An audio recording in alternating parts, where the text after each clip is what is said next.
Chapter 146, The Karmic Cycle Returns to Her. Fang Hao speculated that Zhang Lingtian probably had a residence at Tianji Peak. This was his judgment.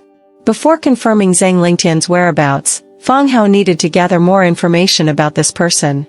With his wife keeping a close eye on him, he couldn't hire a private detective, as it might alert the target. Moreover, hiring a private detective required money, which he currently couldn't afford. While he wasn't broke, the 2 million yuan check from Han Yun was his safety net. He couldn't touch that money recklessly. The payment for his ghostwriting work was also received, but it couldn't be publicly disclosed, otherwise, he might face trouble at Provincial People's Hospital.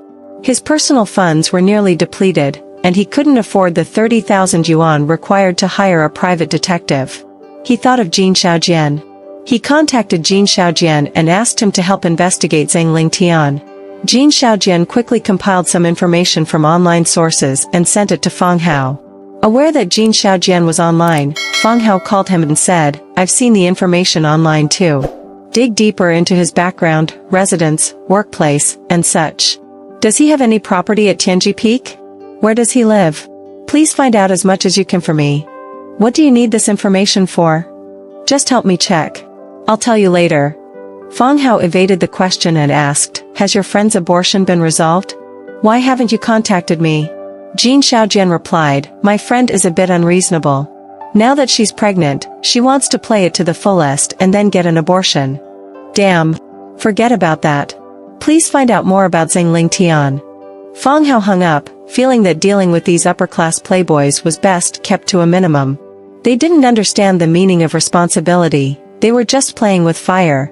Returning to the hospital, it was already afternoon. Fang Hao consulted with Lu Jian about the hospital staff dormitories and learned that there were no available spots in the outpatient department due to the high turnover of nurses. Additionally, young individuals with housing and families weren't given priority. The hospital staff dormitories were allocated by departments, and the dorms for outpatient department staff were in high demand. However, Lu Jian informed him that there was a vacancy in the gynecology department and advised him to approach them. Fang Hao then called Lu Yu, reluctantly requesting assistance.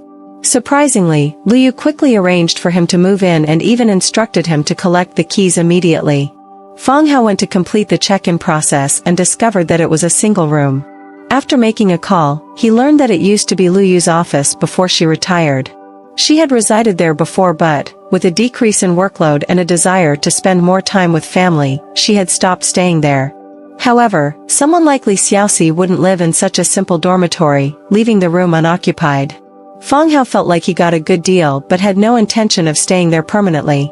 He didn't want to give Lu Yu the wrong impression, he owed her a favor, so he would go to gynecology. He had no outpatient duties and was relatively free. Leaving the hospital, Fang Hao returned home for a brief moment. Seeing his wife lying in bed without talking to him, he didn't bother engaging in conversation. Taking the keys to the villa, he headed straight there. Su Ro had a private detective following Fang Hao, but she couldn't be bothered to act. She was playing a game of pride with him. She believed Fang Hao would eventually yield, initiating the conversation. At that point, she would give him a way out, and the two would reconcile. As for the lover, she doubted Fang Hao could find him. As long as Fang Hao didn't have evidence of catching them in bed, she wouldn't admit to it. She wouldn't admit it even if she were beaten to death. Fang Hao arrived at the villa and noticed the old car, indicating that the nanny was present. His brows furrowed, he didn't want to see that self-righteous woman. This woman had caused his parents to come and clean the house, resulting in his father's fall. Fortunately, it was only his waist that suffered. Had he been injured elsewhere, the consequences would have been unthinkable. Entering the house, he didn't see the nanny in the living room, and he sighed in relief. But just as he was about to head towards the study, he heard a seductive "ah" coming from the nanny's room, a sound that was usually associated with intimate activities. Fang Hao's brows furrowed. This kind of sound usually occurred during intimate moments. Wasn't the nanny's husband in jail? He hadn't heard about his release. Could she be with someone else? Not Su Buiyuan, right? With a mix of anger and satisfaction, Fang Hao approached and listened outside the door. The unmistakable sounds confirmed his suspicions. The man inside wasn't Su Buiyuan. "You despicable woman. You've finally fallen into my hands. You treated me with disdain, made my parents come to clean, and caused my father to fall. Today, let me show you how repulsive your true nature is beneath that high and mighty facade. Pulling out his phone, Fang Hao opened the camera app, kicked open the door, and indeed captured the nanny and a young man engaged in playful activities. The nanny was wearing cat ears and had a tail at the back, while the man was bound to the bed. As Fang Hao entered, the two were startled, and their faces turned as pale as pig liver. "You wretched woman. You've been given a chance, but you didn't cherish it. You messed around at my parents' house, causing my father to fall. Today, let me show you how rotten and filthy you are beneath your high and mighty appearance." Fang Hao recorded for about 10 seconds, then sent the video to Suro before slamming the door shut and leaving. On Suro's end, seeing the scene, she quickly got out of bed, grabbed her keys, and rushed over. "Aunt, I gave you a chance, but you didn't cherish it. You messed around at my parents' house, and now you're enough of a slut to do this.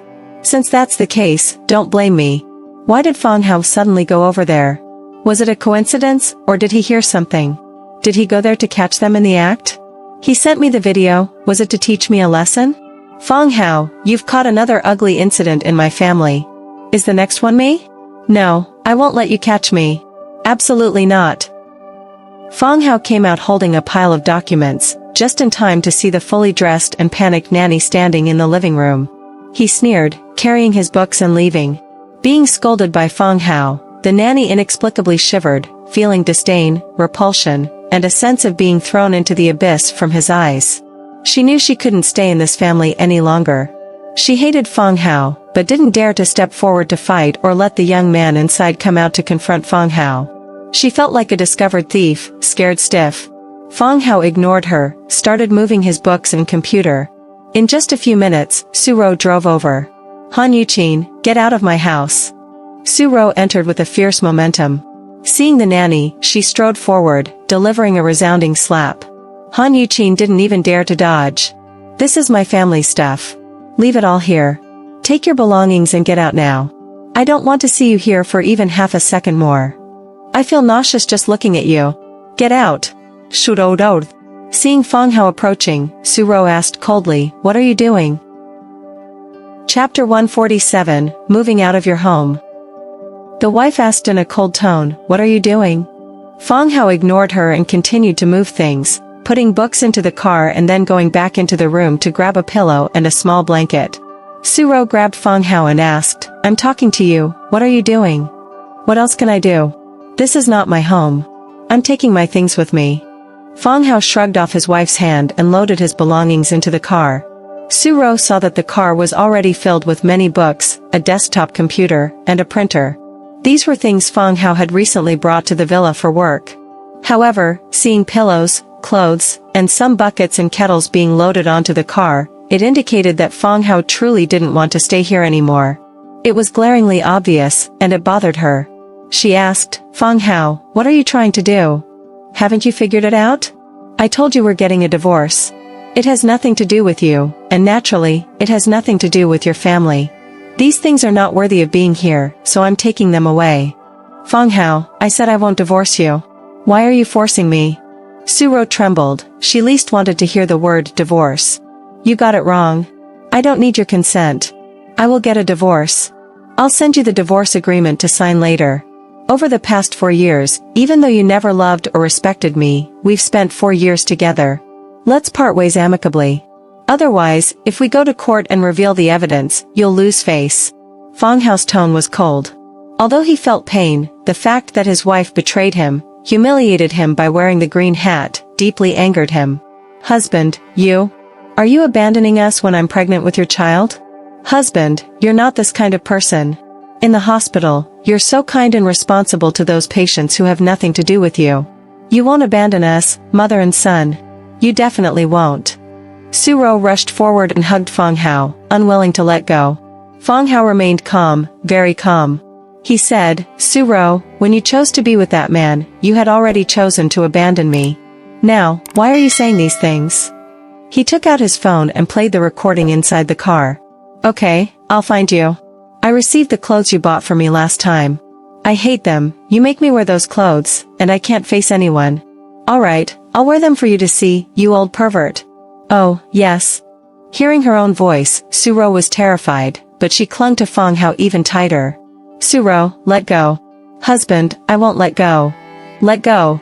Fang Hao shouted, pulling away from Suro and pushing her aside. Suro stepped forward and said, "Husband, there's a client harassing me. I left some leverage with him. I'm just appeasing him." "Haha, Suro, you're really clumsy. Who are you? How can you be so clever as to leave leverage in someone else's hands? You, an old pervert, should already know who he is. He's outstanding enough for you to admire." And Fang Hao coldly laughed, abruptly stopping. He stared straight at his wife and said, "Moreover, I have evidence that can prove your even more despicable, vile, and rotten actions. Do you really want me to show it too? Are you so shameless that you want everyone to know about your misdeeds? Husband? Don't call me husband, it makes me sick. Suro, since you defend him so much, love him so much, and indulge him so much, is it so hard for you to divorce me now? Husband, I only love you. You're lying. Go fool someone else. Don't make me hear such disgusting words again. You liar." Fang Hao scolded the woman, tempted to go up and hit her, but he couldn't. The person in front of him was a woman, the woman he had loved for 4 years, and a pregnant woman. Taking a deep breath, he suppressed his anger, smiled bitterly, and said, "I've talked to your mother, and she agrees to the divorce in principle. Suro, you see things more clearly than I do. Over the past 4 years, I've been nothing more than your shield, protecting your relationship with your lover. You never treated me as your husband. Your parents have been disrespectful to me, especially your mother, who called me a country bumpkin. When I talked to your mother about divorcing you, she was very calm, asked how we would divide our property, and when I said it would all go to you, she didn't say much. She never had high hopes for us from the beginning, and now that we're separating, it proves she was right. Husband, don't do this. I love you, I've always loved you." Suro cried, kneeling there, feeling helpless. "All of this is because of your actions." Suddenly, Fang Hao's nose tingled. He slapped himself hard, the pain dispelling any sympathy, and he ignored his wife, got into the car, and drove away. "Husband?" Suro suddenly felt an unprecedented sense of helplessness. This time, Fang Hao was packing up his things, and even her mother agreed. This divorce wasn't just talk, Fang Hao was serious. She couldn't bear to lose Fang Hao. "No." Suro shouted in her heart, extremely unwilling and reluctant. She quickly got into her car and chased after Fang Hao. She arrived at the hospital and saw Fang Hao moving things into the dormitory. She directly approached to stop him. But Fang Hao said first, "Suro, don't go too far. This is where I work, and people here don't know that my wife has cheated on me and that I'm getting a divorce. Please give me a little dignity, don't cause a scene here. Otherwise, I'll lose face, and I'll come to your company to make a scene. You and your old lover won't have it easy." "You?" Suro didn't expect to be warned by Fang Hao first. She gritted her teeth, helped Fang Hao move his belongings, and waited until Fang Hao finished. Then she said, "Husband, won't you give me a chance to explain? Give me a chance to prove that I love you, please? I gave you a chance. A few days ago, I asked if you had someone else outside. You didn't confess, and I thought if you confessed, you might change your mind, and I might pretend it never happened. But you continued to lie and deceive me. Or a while ago, I was unjustly accused here, suspended from work, and I lied to you that I was on vacation and went back to my hometown. You came later, and I asked you, but you still didn't confess. Later, you went on a business trip, choosing to lie to me to be with your lover. And during this time, you and your lover are still entangled. Oh, you continue to be as close as ever. I'm also a man, and I need dignity. I've had enough. Let's part ways peacefully. You can be with your lover, with the person you love the most. Go pursue your happiness." Fang Hao was very calm, surprisingly calm, as if his heart had already died. On the night of the wedding, he was betrayed, and his wife and her lover were right there. Moreover, over the past 4 years, his wife and her lover had been secretly communicating, deceiving him completely. Among the twins, the daughter was not his biological child. Now that he had revealed his cards, his wife still wouldn't confess and continued to defend her lover, making him feel nothing but dead inside. Chapter 148, each doing their own thing. Seeing that Fang Hao remained stubborn and indifferent, Suro felt dissatisfied, but she couldn't make a scene here. She had no choice but to leave first. As she walked out of the dormitory, she saw someone coming out of the hospital department entrance. It was Yang Wenjin. Su-ro walked up and called out to her from a distance. Aunt Yang, I have an unpleasant request. I don't know if you could help me. No. Yang Wenjin refused directly. Seeing Su-ro reminded her of her old rival, Zhou Fen. Su-ro smiled and said, Auntie, you're as humorous as ever. Actually, I know about the past between you and my mom.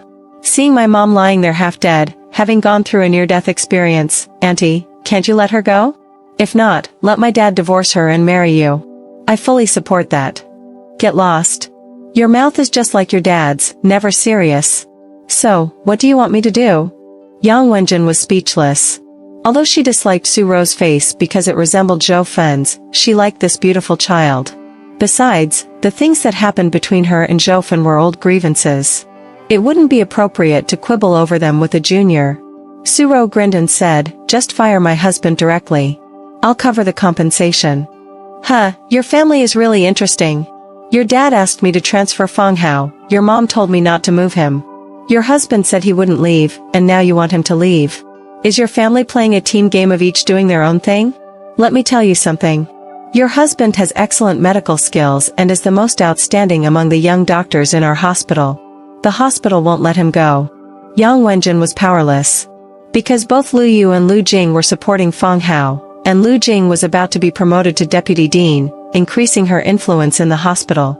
Moreover, Yang Wenjin was about to leave her position, and she had no reason to offend Lu Jing before leaving. The most crucial point was that Lu Yu said Fang Hao had the ability to become a royal physician. As for the royal physician, Yang Wenjin wouldn't dare to offend them even if she had 10,000 times the courage. Ignoring Su-ro, Yang Wenjin left. The most outstanding doctor in the hospital? Is my husband that excellent? Su-ro was stunned. Divorce agreement. Fang Hao stared at the words on the computer screen, but he couldn't write a single word of the content he wanted to express. His typing speed was extremely fast, capable of writing 10,000 words in an hour. However, for the divorce agreement, which was only a few hundred words, his mind seemed constipated, and his fingers couldn't hit a single key. He smoked one cigarette after another. The phone rang, but it was just the alarm for clocking out. Forget it, I'll write it another day. Fang Hao went to the outpatient department to clock out. After work, as he walked out, he saw his wife's car outside, and his wife was also getting out of the car, waving at him. Fang Hao frowned and asked, "What are you doing here? Why? Do you want to argue with me here? Aren't you afraid of causing a bad influence?" Su-ro smiled and asked him to drive, leaving together. Su-ro said, "Husband, let's not eat at home tonight. Let's go to a restaurant." Sure. Fang Hao had no objections. They went to pick up the children from kindergarten. Su-ro went in alone and was delayed for a while when picking up the child. The teacher told her, Jia Jia's gums bled today. Did she have this condition before? No. She may not have been eating well recently, and her nutrition may be lacking. Su-ro casually replied. She didn't understand medical matters. She just felt that Fang Hao had been busy recently and hadn't cooked much.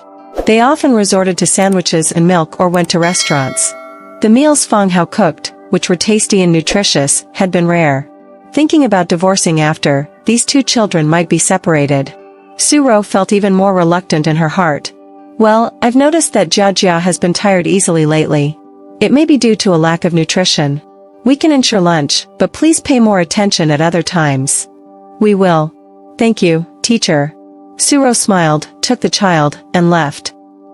After getting in the car, Su-ro watched the children's excitement when they heard about going to a restaurant, and she forgot to mention Jia Jia's gum bleeding to Fang Hao. The family of 4 went to a flavorful restaurant. Fang Hao ordered a bottle of beer, slowly poured and drank it himself, watching the 2 little ones eat eagerly. The children were very cute, but he felt an inexplicable pain in his heart. In recent times, whether it was Zhang Jun's illness or his mother-in-law's illness, he even took his father home for 3 days and then discussed divorce with his wife. His thoughts were no longer on the children.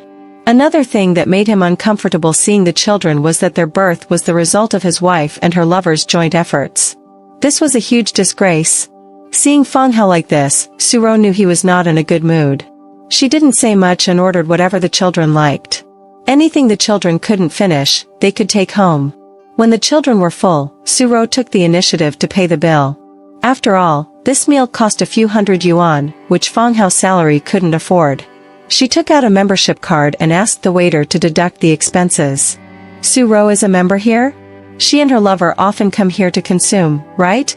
Fang Hao's heart was stabbed again, but in front of the children, he pretended not to see it. Husband, don't leave tonight, okay?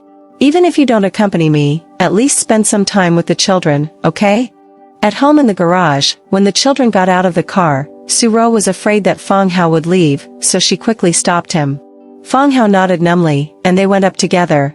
At the elevator entrance, they happened to see the neighbor's family coming out. Xiao Ro, there's a circus in the neighborhood. Take the children to see it.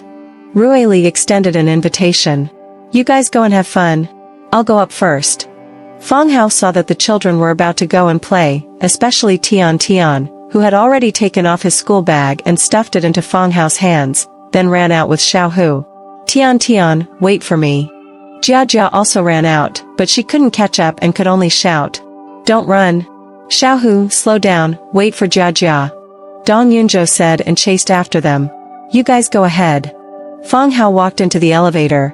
Rue Li, seeing that Fang Hao wasn't very interested, took a few steps and said to Su Ro, your husband doesn't look well. Is he sick? He's just tired. He hasn't rested properly in the past half-month. Su Ro knew why Fang Hao didn't look well. A man who was about to divorce wouldn't have a good mental state. She knew Fang Hao loved her, it was just that he couldn't accept what she had done, so he proposed a divorce. What she needed to do now was to disagree. She believed she could win back her husband. Xiao Ro, your husband is working too hard. In fact, with your family's conditions being so good, he doesn't need to work so hard. Yeah, I'll talk to him later. I can support him. Haha. Sure, with your good job, you can really support a family of 6, plus the 2 in your belly. Xiao Ro, I envy you so much. You're so beautiful, have a good job, a strong woman, and even gave birth to twins. You're a winner in life. If I had half your luck, that would be great. You're not bad either. Old Dong has been promoted, and your salary has increased. You make a few $100,000 a year. You're good at managing the household, and you can do everything. In terms of housekeeping, I can't even compare to your little finger. If Fang Hao makes money in the future, I won't go to work either. Haha. Su Ro squinted and said, let's not compliment each other. We know each other too well. Complimenting like this gives me goosebumps. Yeah. I can handle the inside, and you can handle the outside. We can handle both inside and outside, making men obedient. I suspect you're driving, haha. Chapter 149 Rescue in Obstetrics. After going upstairs, Fang Hao took a shower and then read a book in the study. As drowsiness set in, he leaned back in the chair and fell asleep. After an unknown period, he vaguely felt like he was having a vivid dream, but it felt too real. When he woke up, he found Su Ro performing oral sex on him in the study. He tried to push Su Ro away, but she persistently blocked him. Under his wife's rapid efforts, he surrendered. Both were catching their breaths, and a strange atmosphere lingered. Fang Hao glanced at the time and realized it was already past 12. He had slept for 4 or 5 hours. He went to freshen up in the bathroom and then went to the living room for tea. Su Ro also brushed her teeth and came out, leaning against Fang Hao. She said, husband, aren't you going to forgive me? Fang Hao sighed, why bother with these useless efforts? You've cuckolded me, that's an undeniable fact. You also love your lover. Divorce would be good for both of us. Husband, you've misunderstood me. I still say the same thing, I only love you. I won't leave you, let alone divorce you. Husband, it's late, go to sleep. I just exhausted you for an hour. I'm tired, I'll go to sleep first. Su Ro acted as if she hadn't heard Fang Hao's words, talking to herself. What was this? Fang Hao felt a bit conflicted. This woman, Su Ro, was the ideal companion when she was like this, breathtakingly beautiful, exceptionally intelligent, sweet-voiced, and every part of her body was cute when she acted coquettish. Such a woman could be considered a rare gem. Unfortunately, she cheated. Divorce, this marriage must end. The next day, Fang Hao went to the hospital. Early in the morning, he was summoned by Lu Yu, the head of the obstetrics department, to participate in a consultation. This morning, a very critical pregnant woman arrived in the obstetrics department. She was 9 months pregnant, nearing her due date, and could give birth at any time. What was most life-threatening was that the pregnant woman had a visible open wound, and a steel bar had pierced her chest. Fang Hao felt a headache just looking at such a situation.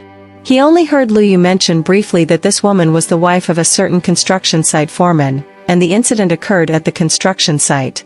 Initially sent to the maternity and child health hospital, the doctors there didn't dare to accept her, so she was transferred to the Provincial People's Hospital. The Provincial People's Hospital couldn't refuse, or else the pregnant woman might die while being transferred. Lu Yu consulted Fang Hao. Fang Hao said, "I will perform the surgery to remove the steel bar along with the surgical team. Your department will be responsible for delivering the baby. If everything goes smoothly and you manage to deliver the baby half an hour after us, I should be able to succeed on my end." Lu Yu said, "That's what I'm thinking too. This is the most ideal scenario. Dr. Fang Hao, you will lead the operation to remove the steel bar. What's your level of confidence?" Fang Hao didn't boast. After looking at the x-rays, he said, "I'll do my best. If everything goes smoothly, I should be able to succeed within half an hour after you deliver the baby." Although this surgery was said to be performed simultaneously, considering the actual situation, the baby would be delivered first, and then the surgery to remove the steel bar would take place. If any abnormalities occurred during the cesarean section, the pregnant woman might die, rendering the subsequent surgery meaningless. Lu Yu looked at Li Xiaoxi and said, "You will be in charge of the cesarean section." She rarely held a scalpel herself. After all, at her age, her hands would shake, bringing risks. Li Xiaoxi, as the director, had done hundreds of cesarean sections and had ample experience. Okay. Li Xiaoxi also knew she would be chosen, so she accepted it. The surgical department assigned an associate director to assist Fang Hao in the operation. As for Gong Yidao, he declined under the pretext of being involved in another important surgery. Gong Yidao, the esteemed director of the surgical department, couldn't be relegated to assisting Fang Hao. With the team in place, the surgery began directly. The originally foolproof surgical plan had a flaw, and the mistake occurred with Li Xiaoxi. When she delivered the baby, a gush of blood spurted out from the parturient's body, and the parturient's blood pressure monitor sounded the alarm. Major bleeding. Quickly stop the bleeding. Lu Yu was shocked and instructed Li Xiaoxi to stop the bleeding immediately. Despite Li Xiaoxi's continuous efforts, the bleeding couldn't be controlled. "I'll take over." Fang Hao glanced at the parturient's blood pressure data. If the bleeding wasn't stopped, the parturient would die from blood loss. Observing Li Xiaoxi's unsuccessful methods for stopping the bleeding, Fang Hao directly inserted his hand and successfully stopped the bleeding. Pressure point hemostasis? Li Xiaoxi was astonished. She hadn't expected Fang Hao to succeed so quickly. Clear up. If there are no new bleeding points, suture the incision. Increase the transfusion volume. The operation to remove the steel bar must be completed within an hour, otherwise, she won't be able to hold on. Fang Hao gave continuous instructions and then swiftly proceeded with the crucial part of the surgery to extract the steel bar from the chest. 40 minutes later, the surgery was completed, and the parturient was still alive, no longer in a life-threatening situation. Lu Yu was extremely pleased and increasingly felt the need to recruit Fang Hao to the obstetrics department.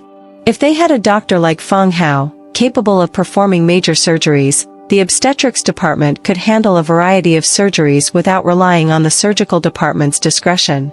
Otherwise, their obstetrics department could only perform cesarean sections, lacking technical complexity. From the corner of the surgery room, Lu Yu felt that Fang Hao was better than them. Despite only performing a few surgeries, his skilled operations were beyond the reach of ordinary people. As Fang Hao was washing up, Lu Yu asked, "Fang Hao, how did you develop such superb surgical skills?" "In the past 4 years, I bought a lot of fruits for practice. I also cook at home, and during cooking, I practice surgical techniques," Fang Hao replied.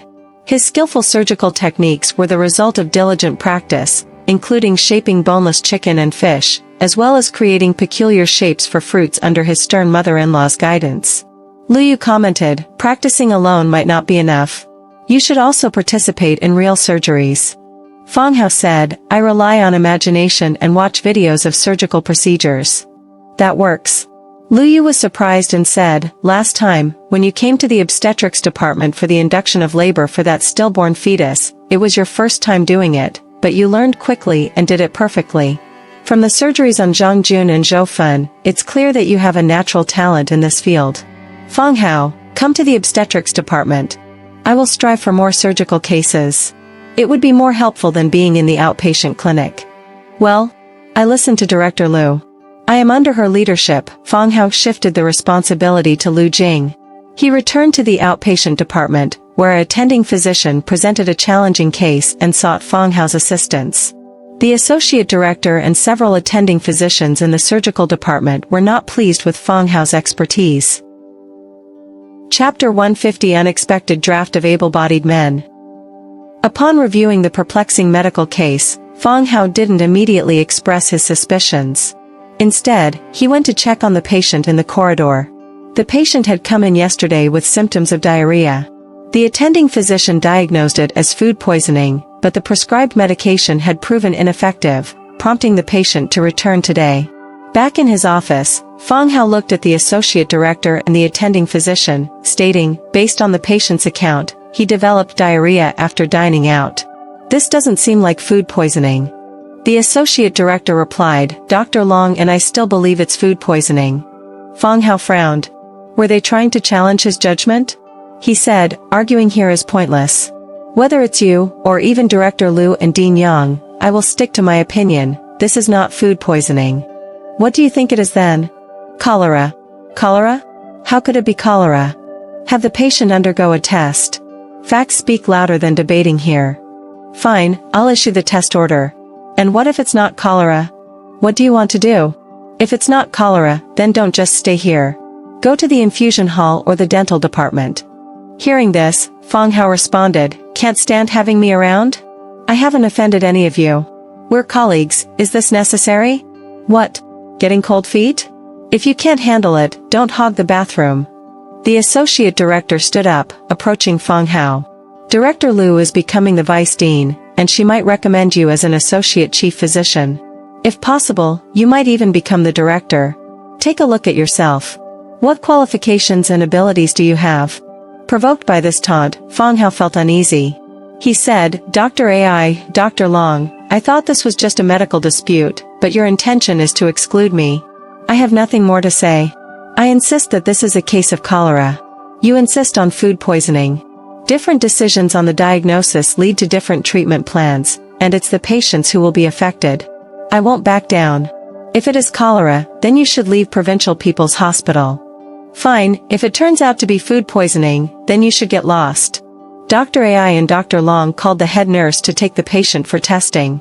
The three of them waited in the office. Cholera has a rapid diagnostic method. In less than half an hour, the head nurse came back with the test report. Dr. and Dr. Long were stunned to find out that it was indeed cholera. This can't be. Dr. was shocked. However, Fang Hao paid no attention to their reactions. He immediately called Lu Jing because cholera is an infectious disease, requiring reporting to the provincial and municipal centers for disease control.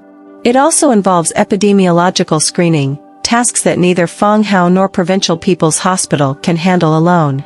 As expected, Lu Jing responded promptly, instructing to isolate the patient first and wait for relevant personnel from the hospital to take over. Around noon, a specialized work group from the city arrived, initiating patient interviews and tracking down the source of infection. Fang Hao was recommended by Lu Jing as the hospital's medical representative to join the task force. During the investigation, a major food safety hazard was uncovered, leading to the involvement of law enforcement and quality supervision authorities. Fang Hao's role was to inspect and confirm cholera cases, identify the patient's family members, the restaurant owner and staff, trace back to a chicken farm including all its workers and truck drivers, and even investigate a kindergarten with approximately 300 children and some teaching staff, all infected with the cholera virus. The city continued with further inspections to ensure the safety of all live poultry within the entire city. Throughout this period, the city broadcasted updates without concealing any information. Working tirelessly for 5 days and nights, Fang Hao hardly had a moment to step away from the task force, almost always clad in heavy protective gear. Through collective efforts, they successfully controlled the sources and pathways of transmission. A press conference was held by the city to report to the citizens. Due to his strong professional skills and positive image, Fang Hao was chosen as the hospital spokesperson, delivering a 15-minute speech. Despite his low-key nature, he attracted considerable attention. Upon returning to the hospital, Fang Hao found a welcoming committee organized by the hospital, warmly greeting him. He was pleasantly surprised by the gesture. Seeing Lu Jing in the welcoming line, Fang Hao didn't want to appear too proud, attributing the success to the well-arranged leadership. Back in his office, Lu Jing observed Fang Hao's calm demeanor and asked, "What's wrong? Not happy?" Fang Hao replied, "I just did what I was supposed to do. Besides, I won't receive any rewards or benefits for the next 3 years, so there's not much to be happy about. Oh, by the way, Director, why are you back? Weren't you supposed to be away for half a month?" Having been penalized for the Li Wei incident last time, Fang Hao wasn't expecting any rewards or benefits within the next 3 years. Considering Yang Wenjin's character, she wouldn't voluntarily bring it up. The hospital's welcome was more of a formality, and the old dean didn't promise Fang Hao any rewards. Lu Jing replied, "I returned because there was a medical situation here." Fang Hao understood. This was a great opportunity for Lu Jing to score points. He was glad he had mentioned Lu Jing during his speech. Lu Jing could seize this chance to add substantial capital to her candidacy for vice dean. Inadvertently, Fang Hao had cultivated another support in the form of Lu Jing, making her big thigh even thicker. Fang Hao said, "I have to apologize to you. At that time, Dr. Ai and Dr. Long challenged me, and I impulsively made a bet with them." Lu Jing reassured him, "Those two will be transferred out of Provincial People's Hospital next month.